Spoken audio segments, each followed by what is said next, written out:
Gladys, boa noite para você. Lazarine, boa noite.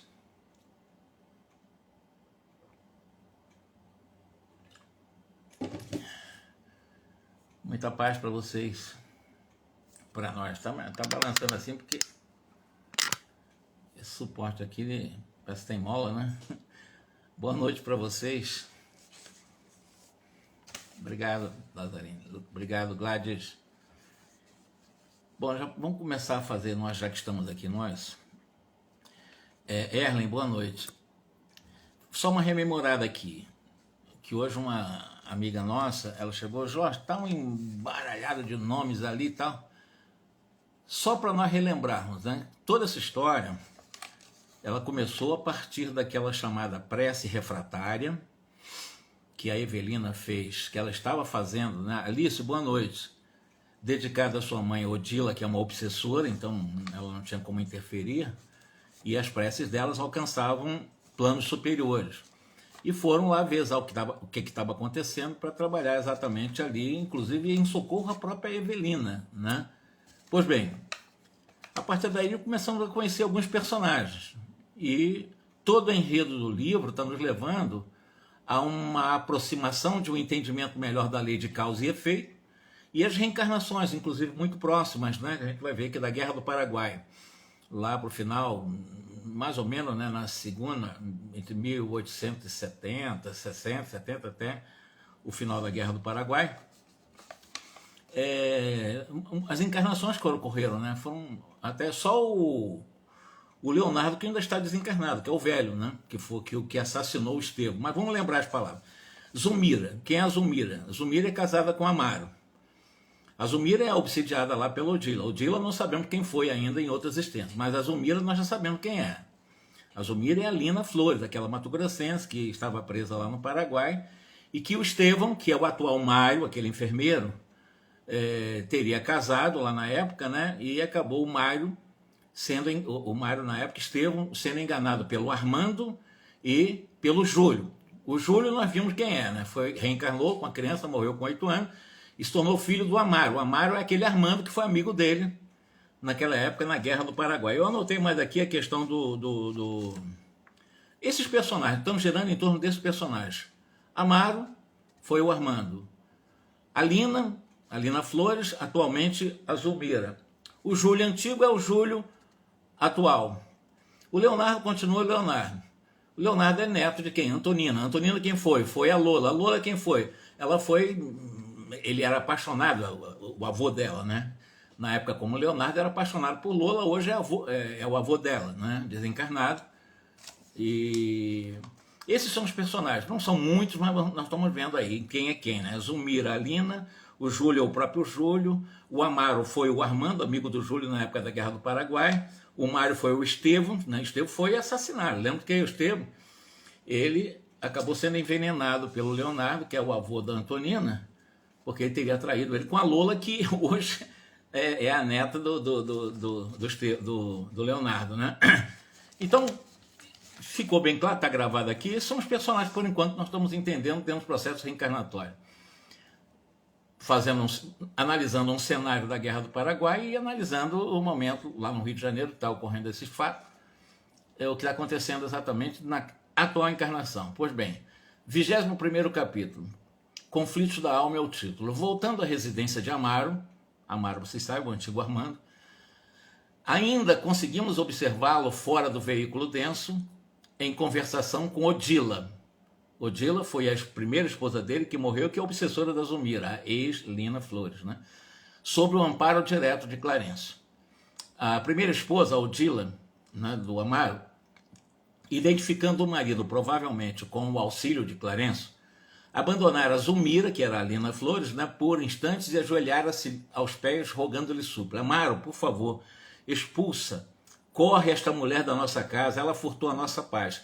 Então Odila está pedindo ao Amaro para que expulse a Zulmira, porque a Zulmira, vocês viram lá, ela não fez muita força, ela queria até que a morte do Júlio.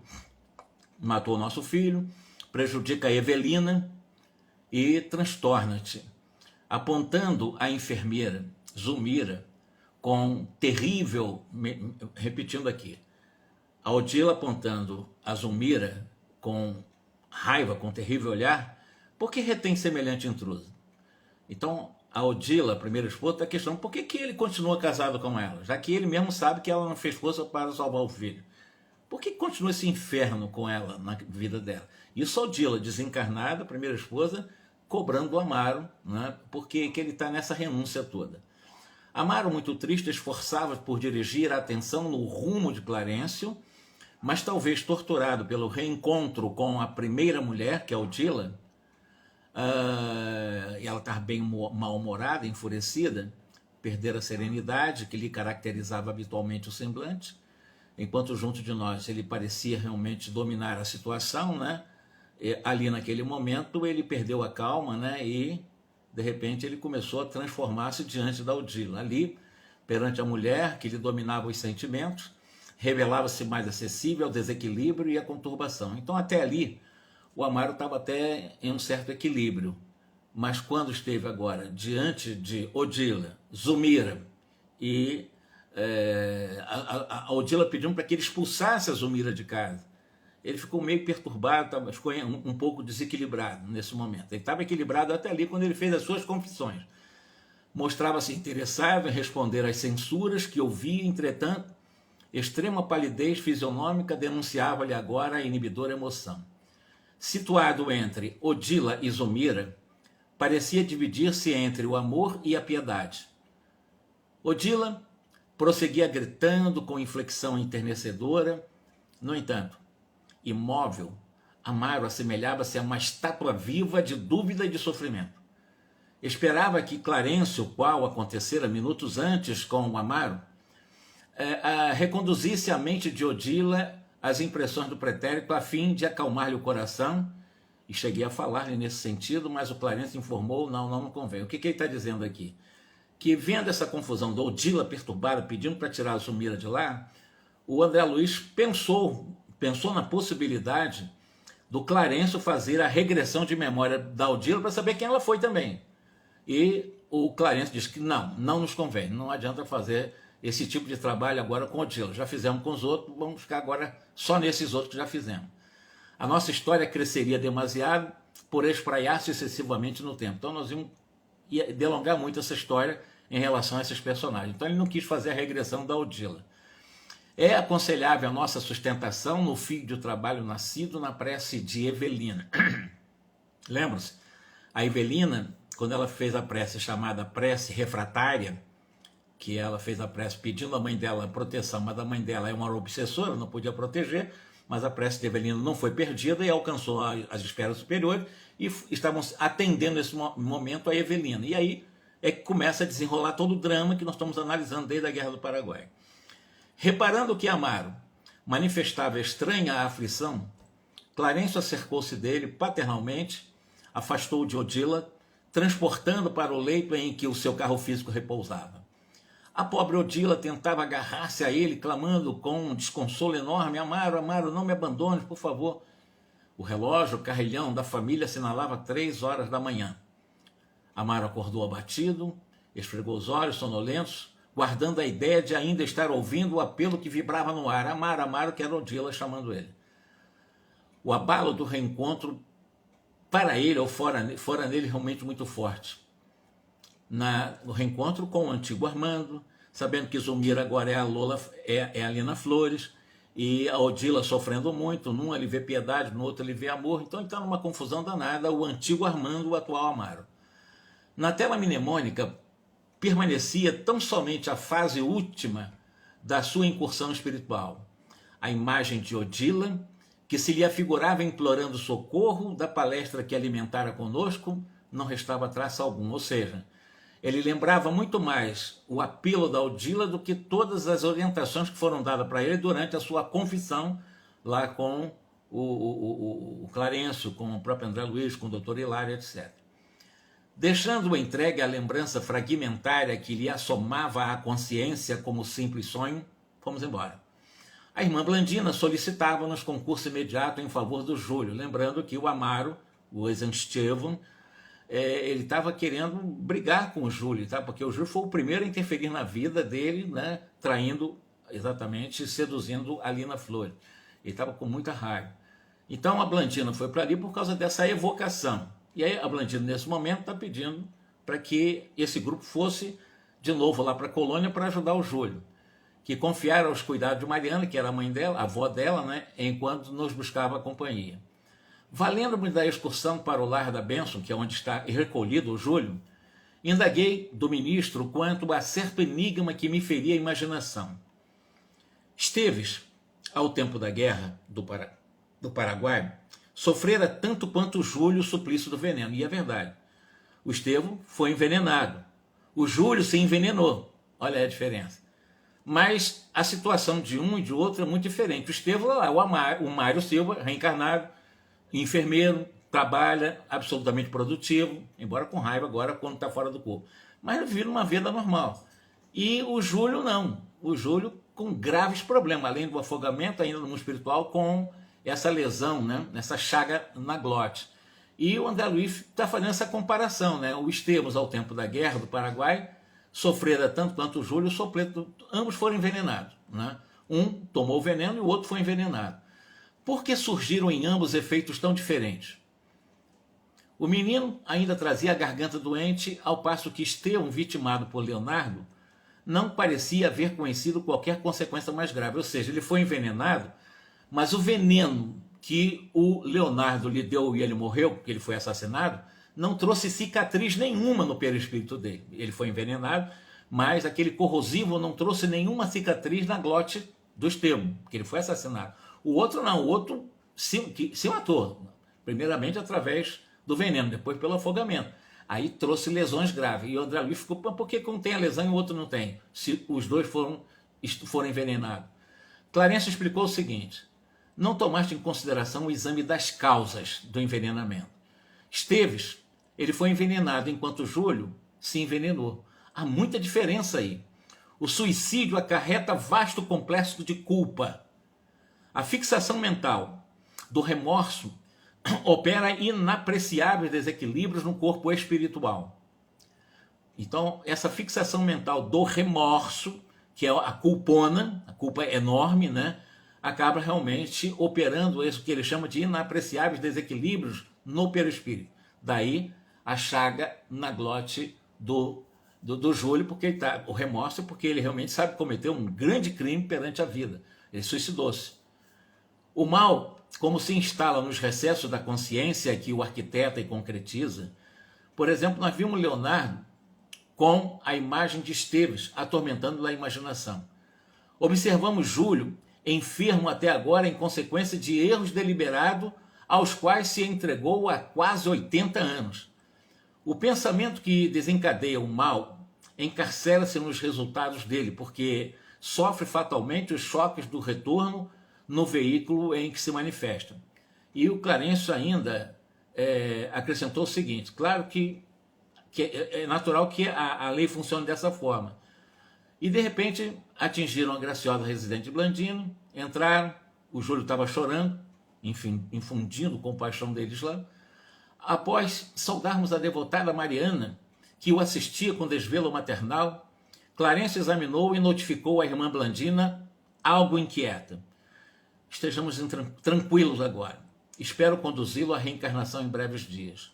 Sim, esta providência não deve tardar, considerou Blandino. Então, o que está sendo feito agora? O ministro Clarencio, e como sempre acontece para as crianças que são mantidas como crianças nessas colônias de recolhimento de crianças desencarnadas, o objetivo é esse mesmo, é a reencarnação. Enquanto eles vão sendo alfabetizados e vão amadurecendo até a programação de reencarnação, que é muito rápida. Hilário, interessado em adquirir informações e conhecimentos em torno dos problemas que anotávamos de perto, Clarencio convidou-nos a observar a infortunada criança comunicando. Como não desconhece, o nosso perispírito está intimamente regido por 7 centros de forças que se conjugam nas ramificações dos plexos. Então, esses centros de forças, que os hindus chamam de chakras, estão exatamente divididos, estão distribuídos através desses plexos nervosos, através de todo um plexo, de um complexo e de um plexo nervoso do nosso corpo físico. Mas esses chamados centros de força estão no perispírito. É o que ele está dizendo. como não desconhece, o nosso perispírito está intimamente regido por 7 centros de força. Então, os chakras estão no perispírito e não no corpo físico.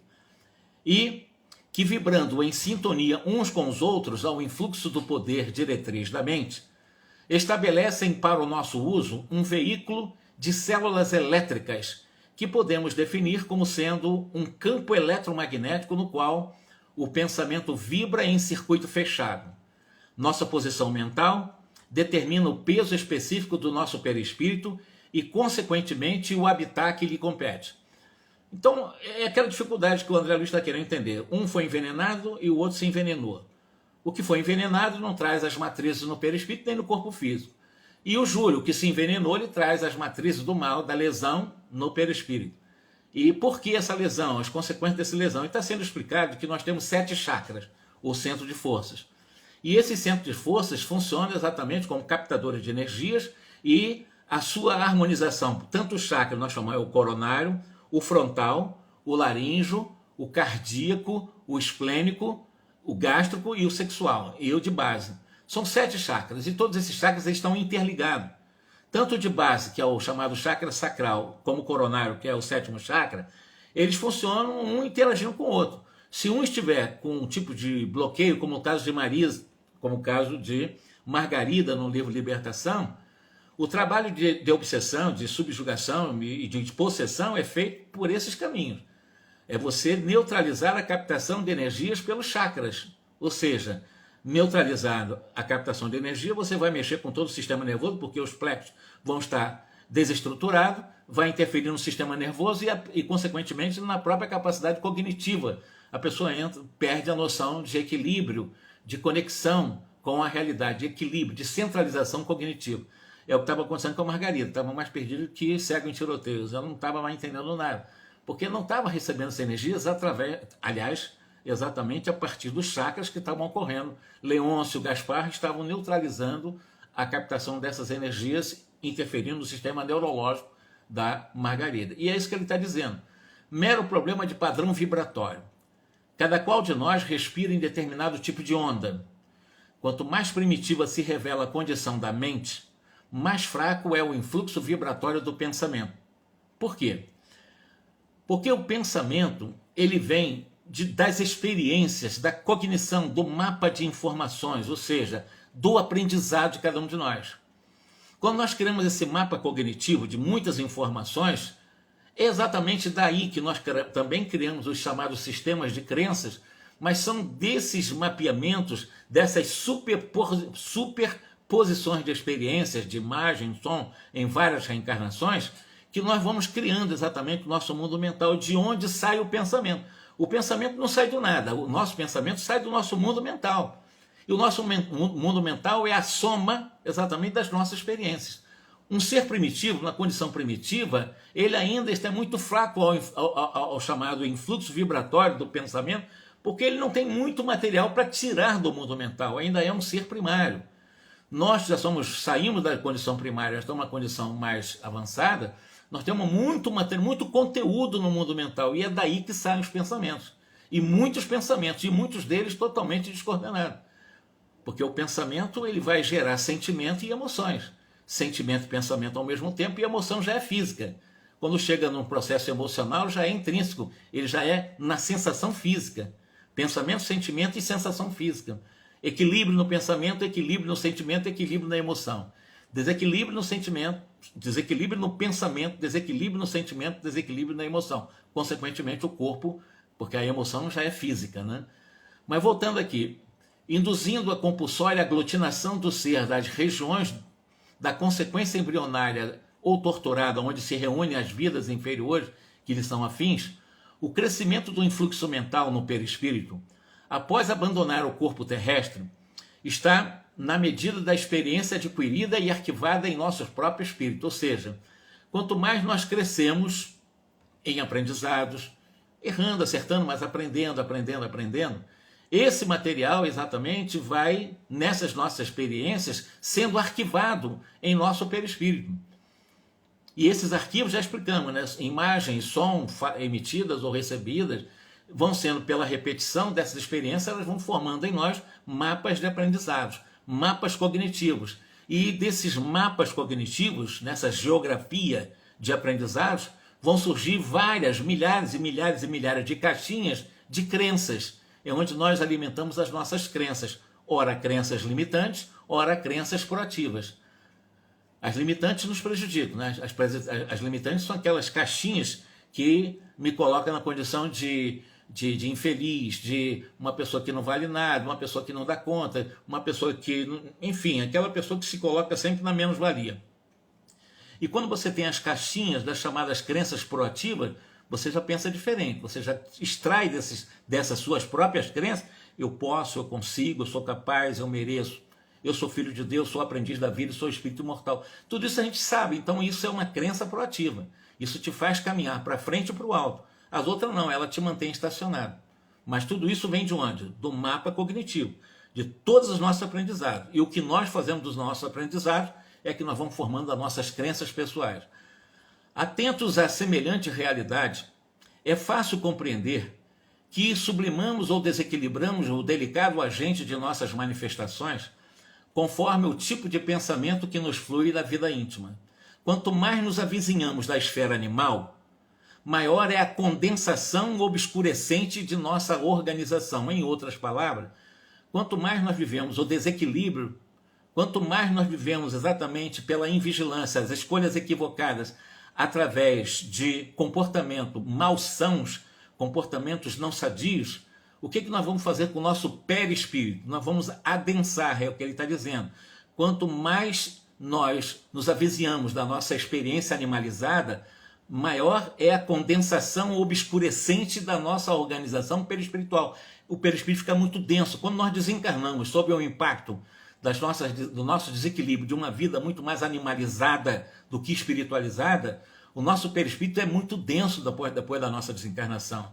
Nós vamos sofrer, nós vamos passar penúrias enormes porque o perispírito é denso, é condensado através exatamente dessa alimentação de energias mentais no campo do desequilíbrio, em todas as áreas. E quanto mais nos elevamos ao preço do esforço próprio, no rumo das gloriosas construções do Espírito Maior, claro e evidentemente será ampla a sutileza do nosso envoltório, ou seja, quanto mais eu me esforço, ninguém vai virar santo, ninguém consegue se transformar do dia para a noite. Para isso nós temos muitas e muitas etapas reencarnatórias. É impossível alguém numa reencarnação chegar à angelitude, é impossível, não existe essa possibilidade. Mas numa encarnação nós podemos dar um salto de qualidade muito grande em nossa marcha, em nossa jornada evolutiva, em que pelas escolhas das nossas ações, na prática do bem, do belo, do bom, da harmonia, da paz, da fraternidade, nós vamos sutilizando, fazendo com que o nosso perispírito se torne cada vez mais sutil, é o que ele está dizendo. Quanto mais nos elevamos ao preço do esforço próprio, no rumo das gloriosas construções do Espírito Maior, que é nos espiritualizando, evidentemente o que vai acontecer é a sutilização do nosso envoltório. Quando nós desencarnar nessas condições, ao invés de nosso perispírito estar muito denso e muito condensado nas energias tóxicas da nossa animalidade, nosso perispírito vai estar sutil, leve, no qual nós poderemos volitar com o próprio poder da nossa vontade, porque o nosso perispírito já está leve, já está sutilizado. Esse envoltório que vai nos acompanhar após a morte está mais etéreo, porque nós fizemos isso durante a nossa existência atual, pelo pensamento, sentimento, emoções, pensamento, sentimento, emoções, e todo pensamento gera ação, e toda ação gera pensamento nos outros. Então é sempre trabalhar o pensamento. Se nós ficarmos ruminando o tempo todo com pensamento, sem centralizar, sem filtrar, todo pensamento me faz verbalizar aquilo que eu penso. Então, se nós formos parar para pensar, nós verbalizamos muitas coisas inúteis, ou seja, nós falamos muita bobagem. Por quê? Porque nós não filtramos, nós não usamos o raciocínio para trabalhar melhor o pensamento, para verbalizar o pensamento de uma forma proativa, inteligente. Diz Emmanuel que dificilmente um grupo de 5 ou 6 pessoas consegue passar mais de 5 minutos falando coisas produtivas. Porque ele passou disso, é só coisa improdutiva. Mas então vamos tomar cuidado com o pensamento, ou seja, começar a perceber como nós estamos pensando, por que eu estou pensando, etc., por que eu estou pensando aquelas coisas, e começar a fazer uma ressignificação, dar um novo significado às nossas tendências, às ruminações do pensamento que estão ligados às nossas culpas.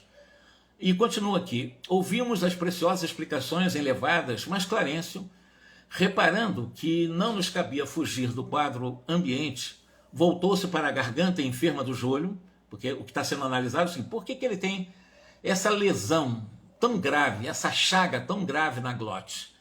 Ele se envenenou na Guerra do Paraguai. E essa glote, esse envenenamento manteve nele, aliás, foi por isso que ele suicidou se afogando no Rio Paraguai, porque ele perdeu a voz. Então é uma chaga violenta que ele tem na garganta por causa de quem? Da Lina Flores, a Zulmira atual, a esposa lá a segunda esposa do Amaro, né? Não nos afastemos das observações práticas para estudar com clareza os conflitos da alma.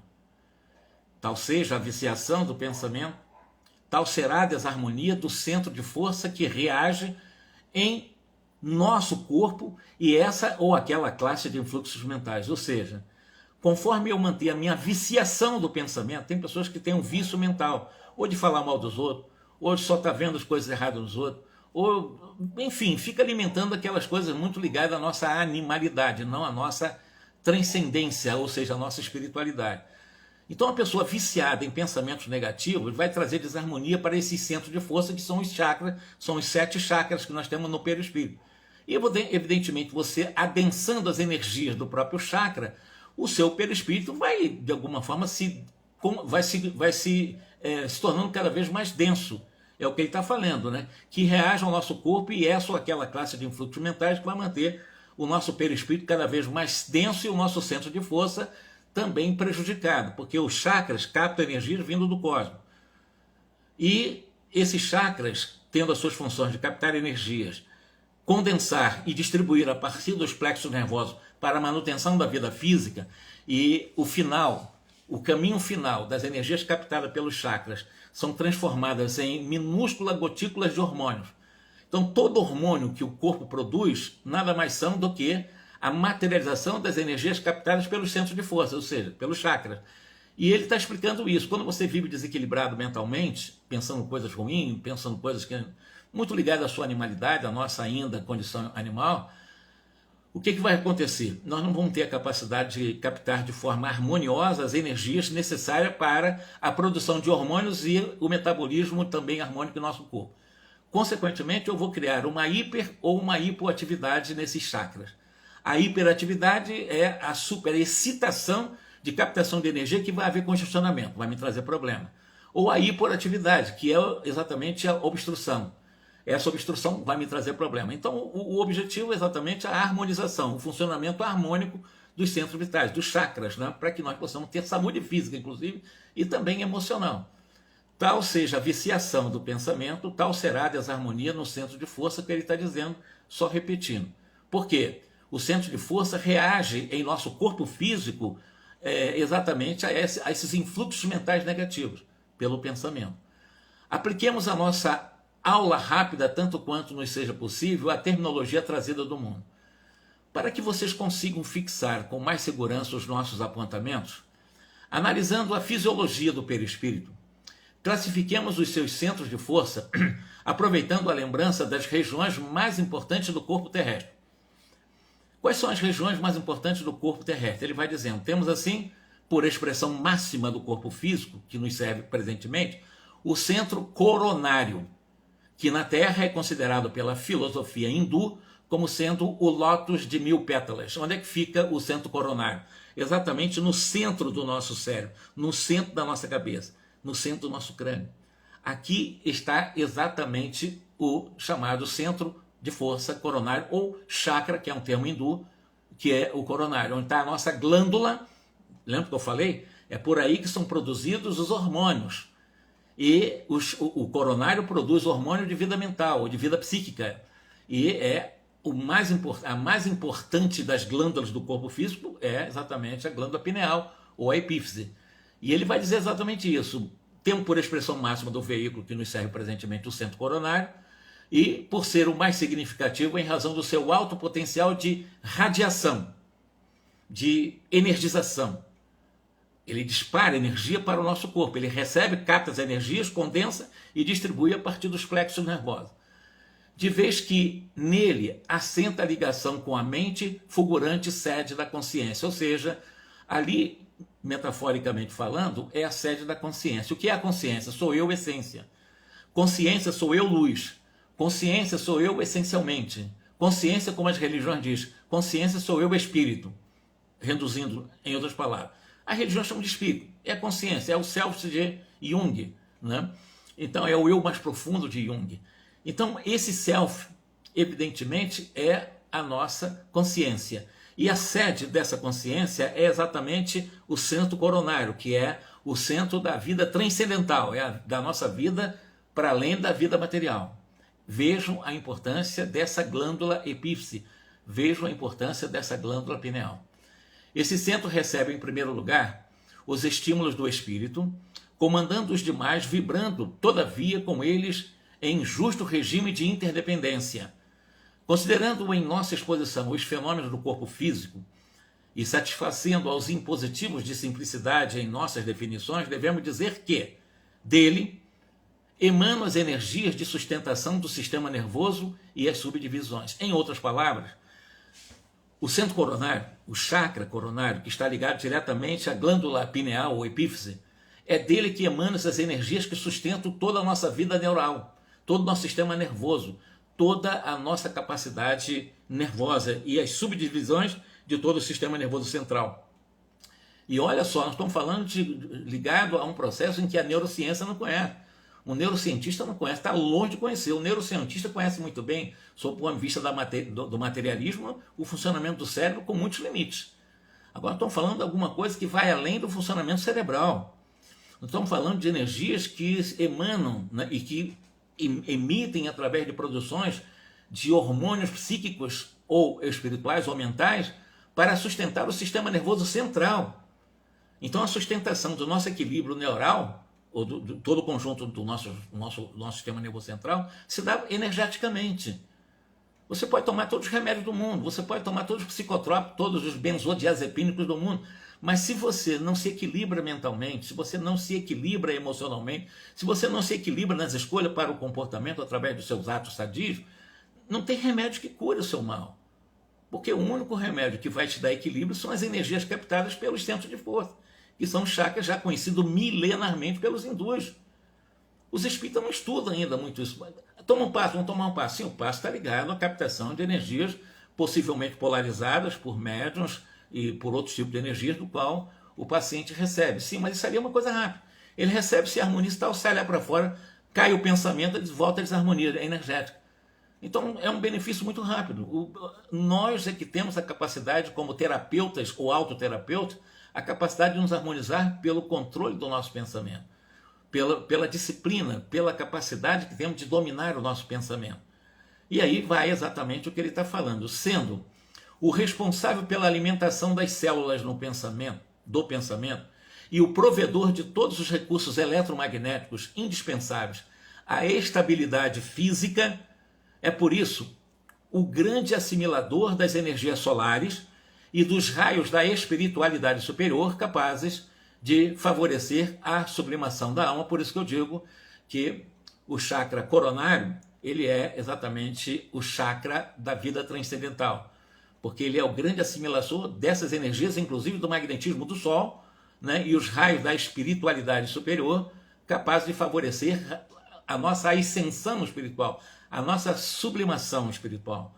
Então, se eu tiver bloqueio nesse chakra, né, ou nesse coronário, problema de ordem mental é inevitável. Problema de ordem neurológica é inevitável. Problema de ordem, de todas as ordens, a partir do sistema nervoso central é inevitável. E a única forma de eu manter na sinergia, a harmonia de captação das energias por esse chakra é através do pensamento, é através do sentimento, são através das emoções e através exatamente do comportamento resultante, pensamento, sentimento e emoções. Então, eu não faço nada sem antes ter pensado. Tem muita gente que fala, mas eu falo sem pensar. Mentira, ninguém fala sem pensar. Ela só não se deu conta que ela tinha pensado, porque ela pensa tantas coisas juntas, ela tem uma ruminação mental que ela nem se deu conta que ela pensou aquilo que ela falou. Porque não existe possibilidade de alguém verbalizar alguma coisa sem ter pensado antes. Então, é começarmos a trabalhar melhor a filtragem do nosso pensamento.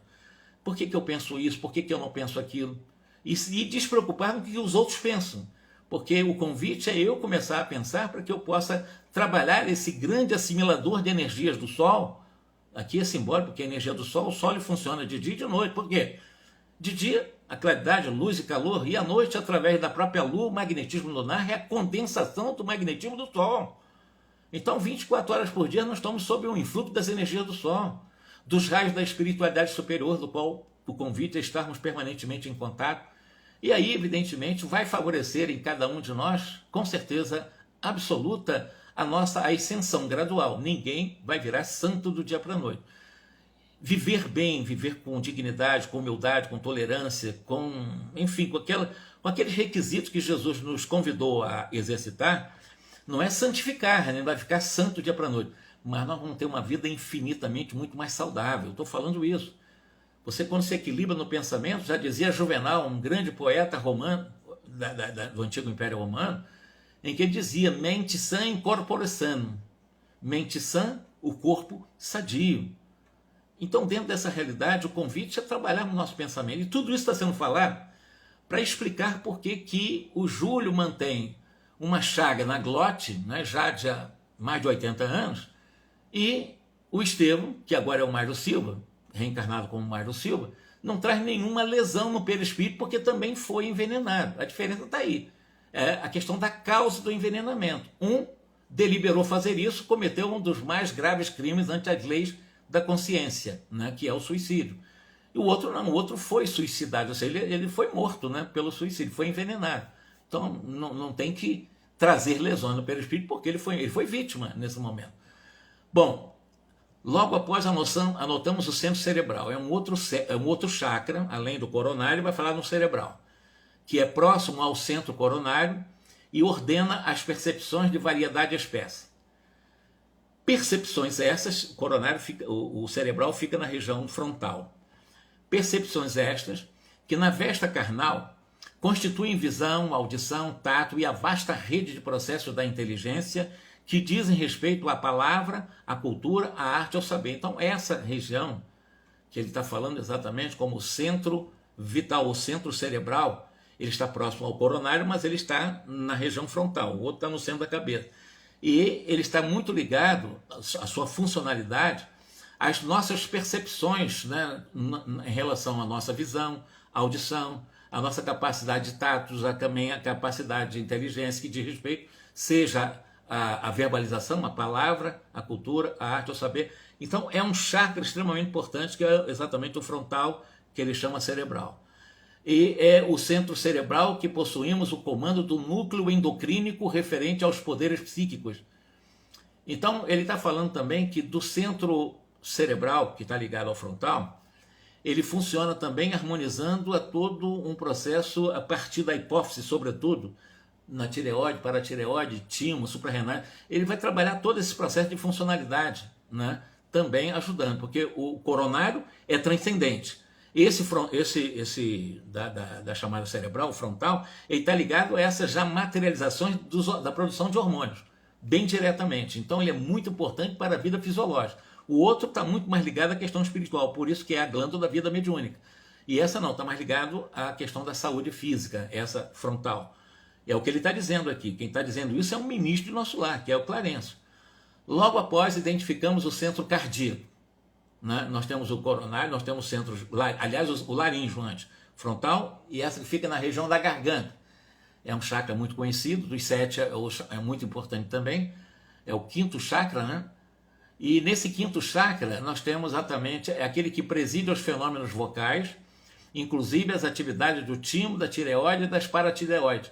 Então, quando nós temos qualquer tipo de problema de captação de energia nesse chakra, que é exatamente o chakra laríngeo, nós vamos ter problemas de saúde ligado à questão da produção de hormônios do timo, da tireoide, das paratireoides. E logo após identificamos o centro cardíaco, está ligado na região do tórax, né, do coração, que sustenta o serviço da emoção e do equilíbrio geral. Prosseguindo em nossas observações, assinalamos o centro esplênico, que no corpo denso está sediado no baço, Na realidade, o baço é para regular a distribuição e a circulação adequada dos recursos vitais em todos os caminhos do corpo físico que nos serve, inclusive. Então, o baço tem, porque para a ciência, tirar um baço não traz nenhum problema para o corpo físico, traz, porque exatamente é a sede do chamado chakra esplênico. Então, traz problema, traz prejuízo para o corpo físico, sim. E porque ele regula essa distribuição dessa circulação adequada desses recursos de vitalidade para o nosso corpo físico. E continuando, identificamos o centro gástrico. Evidentemente o nome está falando, na região do plexo solar, na região das nossas vísceras, né? Que se responsabiliza pela penetração dos ou de alimentos e fluidos em nossa organização. Por fim, temos o centro genésico, em que se localiza o santuário do sexo como templo modelador de formas e estímulos.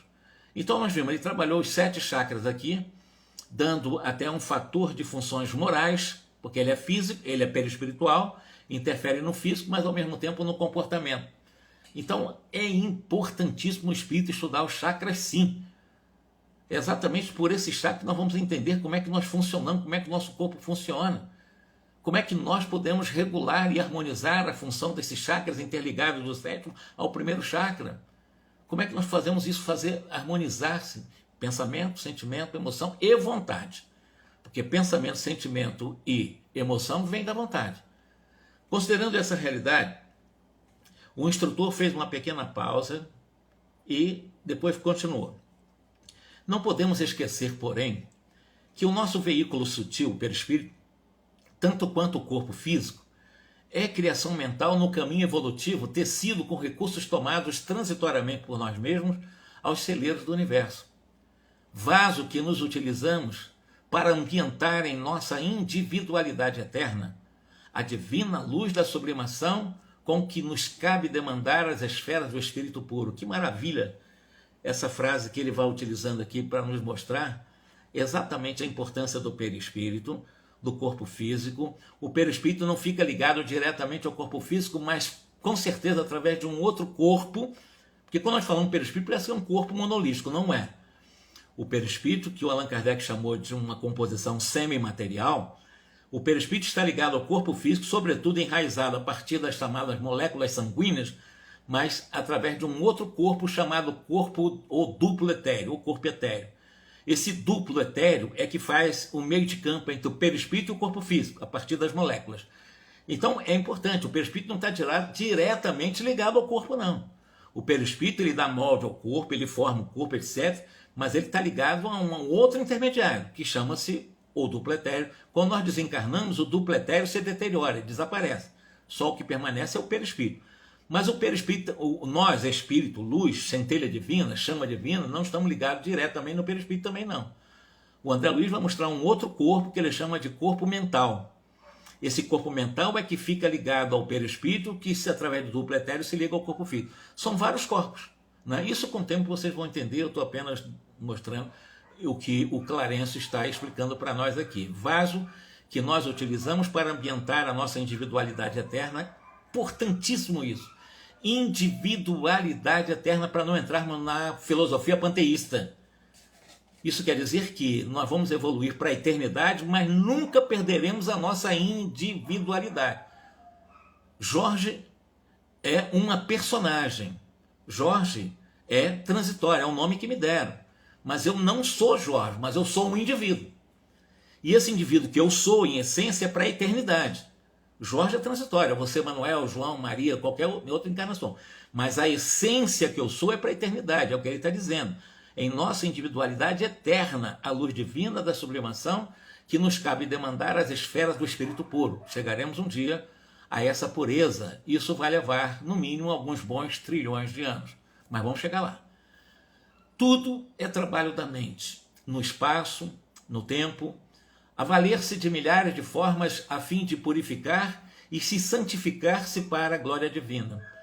Olha que lição profunda que o Clarencio está dando a partir de uma pergunta de André Luiz, a partir de um fato supostamente até banal, porque André Luiz ficou como médico, e o doutor também Lário, que é médico também, ele ficou encucado em função de um perispírito lesado, desencarnado, e um perispírito são, e os dois envenenados. E a partir vem toda uma aula dos chakras, das captações de energias, da questão do funcionamento do pensamento, a questão da individualidade eterna, a questão da nossa ascensão e nossa jornada eterna para a nossa angelitude. Tudo isso explicado aqui em poucas palavras pelo ministro Clarencio. Quando você faz uma leitura de um livro desse, Entre a Terra e o Céu, você às vezes não para pensar de detalhes tão importantes de nossa destinação. Ele está dizendo o seguinte, meus irmãos, cuidem do pensamento, cuidem daquilo que vocês aprendem, cuidem daquilo que vocês sentem e cuidem daquilo que vocês fazem. É isso que ele está chamando, porque tudo isso traz resultado. Sempre vem o depois daquilo que nós escolhemos fazer. É inevitável. Se eu escolho fazer o bem, o depois é coisa boa. Se eu fizer o mal, o depois não será uma coisa agradável. Isso é lógico, é lei de causa e efeito. Não é uma lei punitiva, é uma lei absolutamente misericordiosa, porque é uma lei que existe para funcionar para que nós nos protejamos de nós e não dos outros. É uma lei extraordinária. Então, dentro dessa realidade, tudo é trabalho na mente. Espaço, tempo, como ele vai falar, mostrando para nós, né? O Clarencio ele falou o seguinte: vamos agora trabalhar a garganta do Júlio. Afagou a garganta do menino, dando-nos a ideia de que nela fixava um objeto de nossas lições e aduziu: quando a nossa mente, por atos contrários à lei divina, prejudica a harmonia de qualquer um desses suportes de força de nossa alma, naturalmente se escraviza aos efeitos da ação desequilibrante, obrigando-se ao trabalho de reajuste. Reajuste não é punição.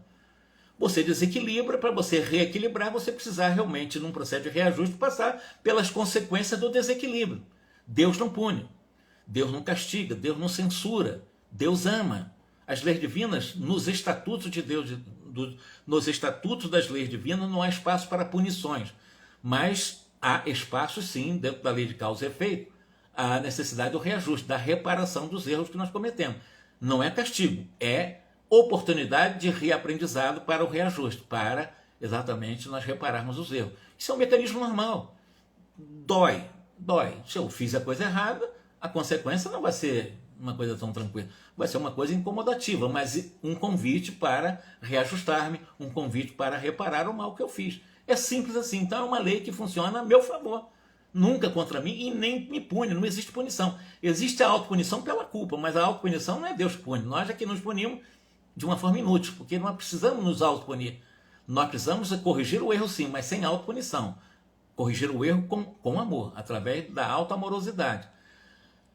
No caso de Júlio, observamos-los como autor da perturbação no centro laríngeo, porque ele tomou o veneno. Então ele está com o centro laríngeo, o chakra, né, prejudicando a fala, prejudicando toda a fonação e prejudicando a região realmente de onde está ligado a sua laringe. A alteração que expressa por enfermidade ou desequilíbrio acompanhá-lo fatalmente à reencarnação. E o André Luiz pergunta, como é que vai acabar isso? Como é que vai sanar? Quando é que vai ser reajustado essa deficiência dessa chaga que ele já traz há mais de 80 anos no perispírito? O Clarencio diz o seguinte, o nosso Júlio, de atenção encadeada à dor da garganta, constrangido a pensar nela e padecendo-a, recuperar-se-á mentalmente para retificar o tônus vibratório do centro laríngeo, restabelecendo a normalidade em seu próprio favor. Júlio renascerá num equipamento fisiológico deficitário que de algum modo lhe retratará a região lesada a que nos reportamos. Sofrerá sim intensamente do órgão vocal, que sem dúvida se caracterizará por fraca resistência aos assaltos microbianos. Em virtude de o nosso amigo haver menosprezado a bênção do corpo físico, será defrontado por lutas terríveis, nas quais aprenderá a valorizá-lo. Clarencio desdobrou várias e várias outras operações magnéticas para reharmonizar um pouco para um processo preparatório de reencarnação de Júlio, e evidentemente na próxima lição nós vamos falar sobre essa conversão divina, porque nós temos 10 minutos, senão eu acabo perdendo mais essa live, como eu já perdi uma. E vamos deixar, porque hoje nós tivemos um material suficiente para refletir. Leiam o capítulo 21, para quem quer aprender mais as lições do ministro Clarencio sobre os chakras. Chakras, isso é importante nós sabermos. A pessoa vai tomar um passe e não sabe o que é o passe. Não sabe como é que isso funciona, como é que são as captações de energias, a sintetização, a metabolização, a canalização através de uma potencialização eletromagnética captada pelos chakras Chakras que condensam essas energias e transmitem através dos plexos nervosos para o nosso corpo manter exatamente a saúde ou não. No caso aqui, o chakra dele está obstruído. E como o chakra está obstruído, o corpo dele vai ter lesão inevitável, porque vai ser o retrato fiel desse perispírito lesado. Se a pessoa traz um perispírito a lesão, o corpo vai refletir, porque vamos chamar de mancha energética, está no perispírito, está no molde desse corpo físico. E essa mancha energética vai exatamente somatizar no corpo. E o corpo vai retratar essa mancha do perispírito. É assim que se dá o processo da reharmonização. Isso vai ser dolorido para ele. Ele vai reencarnar, nós vamos ver nos próximos capítulos. Vocês vão ver como é que vai ser um processo difícil para a vida dele, realmente, da reencarnação, sofrendo essa chaga glótica em função do suicídio dele. E aí nós aprenderemos um pouco mais com esses maravilhosos espíritos, professores na área de fisiologia, de medicina, de psicologia e tantas áreas da ciência humana que muitos espíritos às vezes passam batido e não prestam atenção, né? E saber que nós somos muito mais do que um corpo, nós somos muito mais do que um nome, nós somos essência divina, nós somos luz e, evidentemente, trabalhar em nós as energias que nós precisamos da energia. Aliás, antes de terminar, a nossa alimentação física, arroz, feijão, essas coisas que nós comemos, constitui apenas 30% das necessidades fisiológicas para as calorias necessárias para a vida física. Porque todos os demais, 70% das calorias, das energias para a nossa manutenção da saúde física vem pela respiração. Então preste atenção como vocês respiram também. Aprender a respirar a longos alvos para você aproveitar o oxigênio, porque 70% das calorias e outros elementos substanciais para a manutenção da saúde física vem da respiração. Somente 30% vem de alimentação fisiológica ou sólida. O resto é tudo energias mais etéreas. Que Jesus nos abençoe, meus irmãos. Até a próxima reunião. Está realmente muito acelerado ali o ponteiro do relógio. Então, na próxima quarta, nós vamos dar sequência a esse estudo do livro Entre a Terra e o Céu. Um bom final de semana para todos e amanhã uma excelente consciência equilibrada para uma votação consciente, sabendo que o destino de uma pátria como a nossa realmente merece toda a nossa atenção carinhosa e amorosa naquilo que nós vamos fazer na hora de nós apertarmos o candidato. Isso faz muita diferença para um povo sim, tá? Um grande abraço para vocês, tá?